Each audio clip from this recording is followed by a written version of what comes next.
तर नमस्कार शेतकरी मित्रांनो, आपण 15-20 दिवसापूर्वी हा 4G घास लावला होता, गिन्नी गवत. तर त्याचा जो मधला पेस आहे आपण त्याच्यात कोथिंबीर टाकून दिली होती.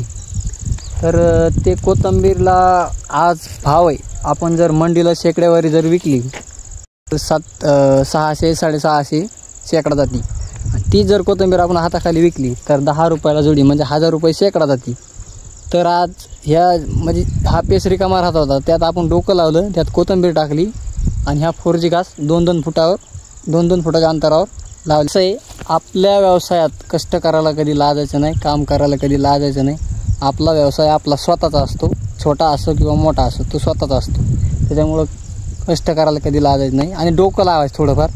नाही तर उगाच काय नुसतं मेहनत करायची काय मजा नाही त्यात. थोडंफार डोकं लावा, थोडंफार आधुनिक काहीतरी नवीन करा. आता हे पेस जर असा सोडून दिला असता तर ह्याच्यात कोथिंबीर आली नसती. पण ह्याच्यात कोथिंबीर टाकल्यामुळं आज एवढ्या पेसमध्ये हे कंप्लीट 10 ते 11 गुंठे वावर असेल. त्याच्यात आपल्याला म्हणजे अजून कोथिंबीर छोटीच आहे, ती टप्प्याटप्प्यानं थोडी काढली तर त्याच्यात आपल्याला 5-5.5 हजार रुपयाची कोथिंबीर झाली.